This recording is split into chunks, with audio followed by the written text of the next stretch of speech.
Hi, it's me again with Corel tips and tricks. As promised, I'm going to make part two. And what I'm going to try to do in this video is see how my lines between the two don't match up. I don't care about the lines going this way, but the lines going from one to the other are not perfect.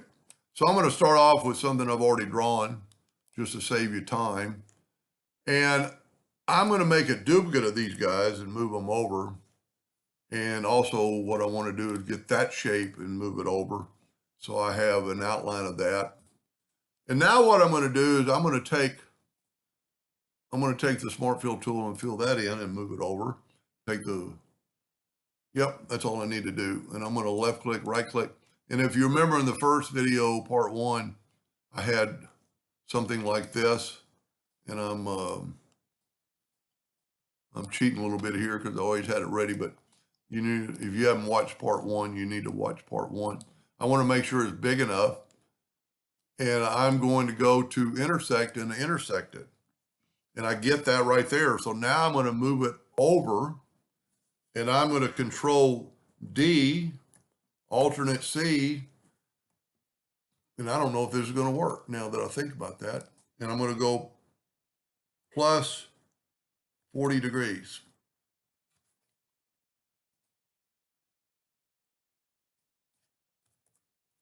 Okay, there we go. Now, because my lines aren't really perpendicular, but now what I want to do is just mimic those lines by hand. So what I want to, for a second, I'm going to group this together. And I don't have to do these lines down here. I just have to do these lines up here. And this way I can kind of freehand it. I'm going to go to the 3-point curve line. I'm going to get that line right there and go right there. And these are going down, so I'm going to go it'd be pretty nice if I got it on the line. So there's a node, and there's a node, and I'm going to go up. So there's a node, I'm going to go up. Let me just double check I'm on the node. Yep.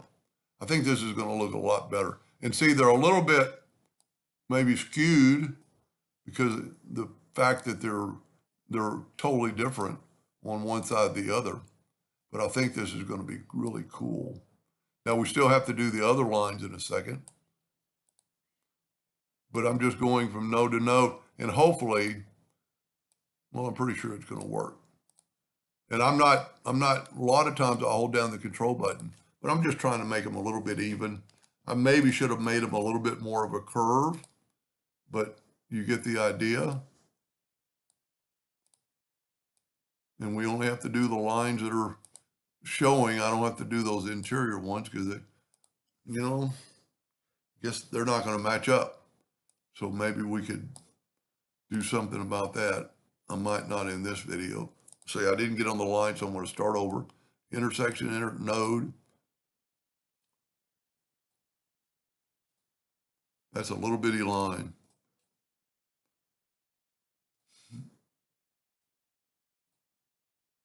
Not much you can do to that. Really my line should have gone the other way. These are going upwardly. You know what? Real quick, let's start over. I was thinking I needed to go down or up. I need to go down to give it a different look. Sorry about that. So we're going to take the 3-point curve line this time, and we're going to go down. We're going to have like an empty spot maybe there at the top. See, this way the lines will kind of continuously kind of like flow. And you can go left to right, right to left. Your pick.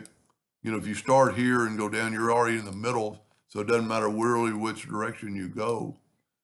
And this is, I don't really know, I don't think you could blend it. Because since these lines are, if these things were equal on both sides, you could blend it. But since we're doing this kind of freehand, I think this will look the best. And see, these lines here are almost straight because the blend just was straight there. Let me zoom in.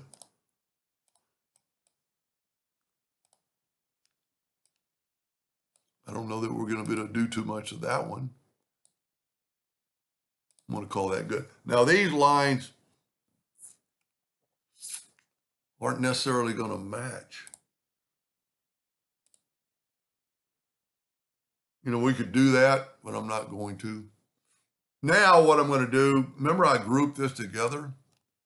So I'm going to get this one now. Remember I made that shape? I'm going to nudge it down, and I'm actually going to get this shape, nudge it down and over, maybe quite a bit. So I'm nudging the whole time. That's the big key. And I'm going to get the shape tool, and I can just break all of them apart. And then I can take the virtual segment delete key and cut that. I can take this. You know what? I might not have wanted to do that. Break curve apart. I don't know if this is going to work. You see there's a bunch of paths. Yeah, I didn't want to do that. I wasn't thinking.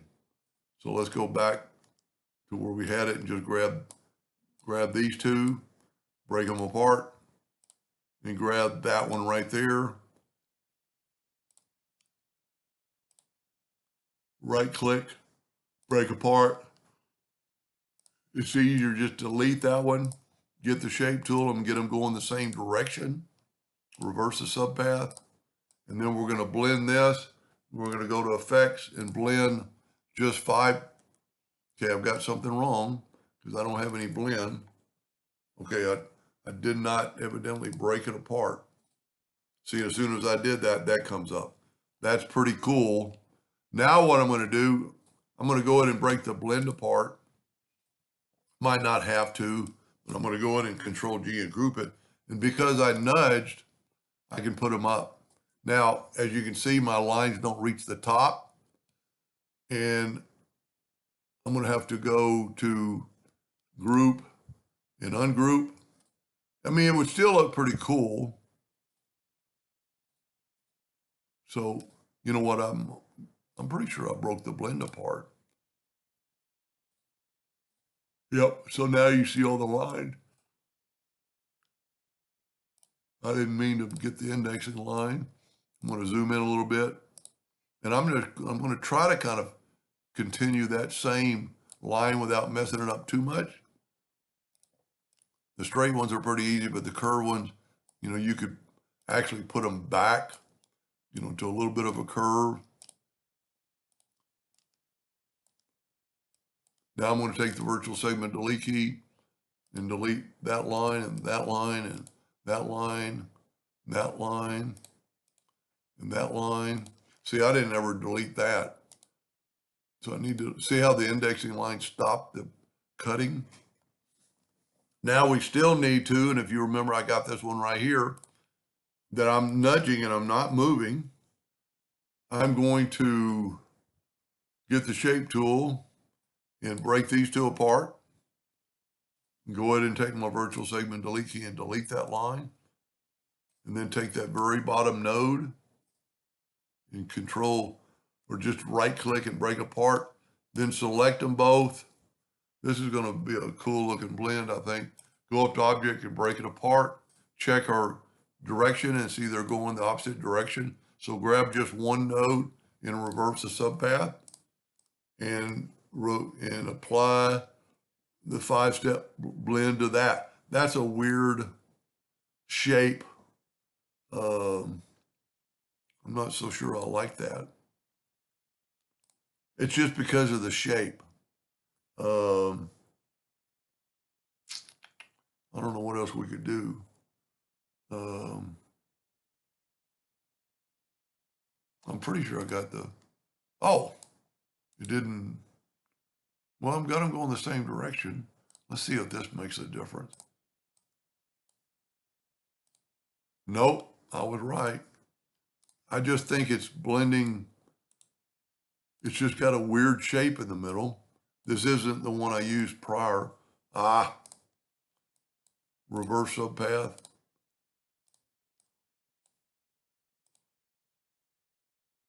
I don't really like that at all. It's actually coming out of the box. But you know, one thing we could do, I wonder if this one is still viable, and it is. So I could break the blend apart. It'll look cool. Break the blend apart go in and group it. And because I have this extra one just by chance, let's make it red. And see how the black line is outside the red? So I should be able to take this and just intersect it. And now I have just that. So it's not the best blend in the world. Now I can move this over and up. It'll look a lot better when and I can actually trim these lines now. I can trim them now or trim them when I get it rotated. You know, one thing I didn't do, I don't know that I grouped that one together. So I need to, okay, well, that'll work. But I don't want that. I want to ungroup and then grab that one and put it back. Grab that side and put it back. And then group this together, Control G, put it back. And then, you know what? I can delete this. I'm pretty sure I'm not going to delete it, but when I do it, I'm going to make all the lines black so it looks better. I'm going to go in and Control G to group it, Control D to duplicate it, Alternate C, and 40 degrees, and go all the way around, and it worked. Because now my lines are equal. You know, not the lines coming this way, but all the other lines are equal. Pretty cool design. Let's take and make everything yellow. Or you get a black box. I don't know that it made that big a deal. It was a little bit more work, but take away our indexing line. I think it might look better because the lines are kind of continuous. Anyway, hope that helped a little bit. Thank you for watching.